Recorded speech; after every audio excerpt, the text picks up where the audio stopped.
এই ভিডিওটা দেখুন আর এই ভিডিওর কথাগুলো শুনুন আর ভিডিওটা লাস্ট পর্যন্ত দেখবেন। অনেক কিছু শেখার আছে, খুবই গুরুত্বপূর্ণ কিছু কথা। হ্যালো মা। হ্যাঁ বাবা, আমি তো শহরে আসি। আপনি আমাদের শহরে আসছেন? হ বাবা, ডাক্তার দেখাইতে আসলাম। ও ডাক্তারের কাছে? হ বাবা। মা শোনেন, ডাক্তার দেখানো শেষ হইলে আমাদের বাসায় আসেন। ঠিক আছে বাবা, আমি আসতেছি, একটু পরেই আসতেছি। হ 7-8 দিন থাকবেন। আচ্ছা দেখি। প্লিজ প্লিজ অনুরোধ করলাম মা। বাবা আমি নিচে চলে আসি। ও আপনি নিচে? মা আমি আসতেছি, দাঁড়ান। হ্যাঁ আসতেছি, দাঁড়ান। তোমার আশা লাগবে না, আমি উপরে আসতেছি। আচ্ছা আপনি উপরে আসেন, ঠিক আছে। আচ্ছা আচ্ছা। এই তোমার সমস্যা কি? তুমি কি আমারে ভালোভাবে দেখতে পারো না? কেন আমি কি করলাম?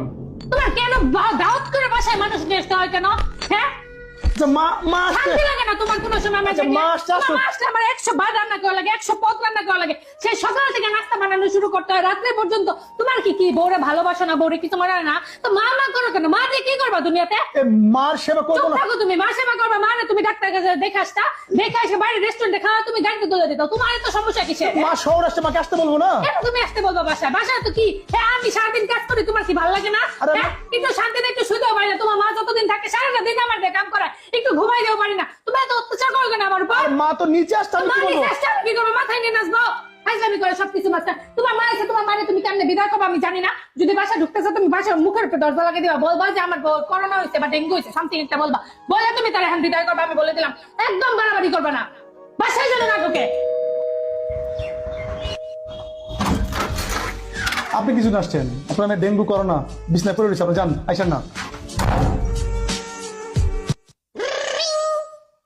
হ্যাঁ আম্মা। কি রে মা, বাঁধনের সাথে তোর কিছু হয়েছে? না তো কিছু হয়নি তো। তাহলে জামাই আজকে এরকম করলো কেন? আমি তো কোনোদিন বাঁধনের এরকম করতে দেখি নাই। আমার মুখের উপর দরজা লাগাই দিল, আমি অনেক কষ্ট পাইছি রে মা। আমি বাইরে যাই রে মা, তুমি আসো। হইলো না। না রে থাক, তোরা ভালো থাক। যাইতেছো কাকে? জামাই নিয়ে আসিস বাসা। তুমি দাঁড়াও দাঁড়াও, আমার লেগে আবার কাজ করিস।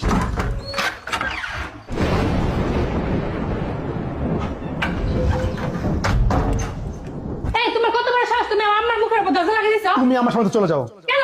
তুমি তুমি একবার জিজ্ঞেস করছো কার মা? কার মা? তুমি ভাবছো এটা আমার মা?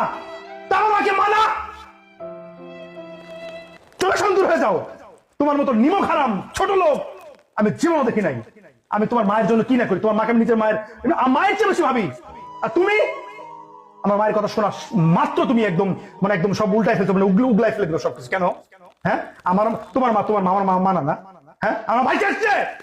সারাটা জীবন তোমার পরিবারকে আমি নিজের পরিবার ভাবছি, কিন্তু তুমি কোনোদিন আমার পরিবারকে আপন ভাবো নাই, কারণ তোমার কাছে আমরা জঞ্জাল। বুঝতে পারছো? এটা মনে রাখবা, তোমার ঘরের সন্তান আছে, একদিন তুমিও ঠিক এরকম বাড়ির নিচ থেকে বিদায় হয়ে যাবা।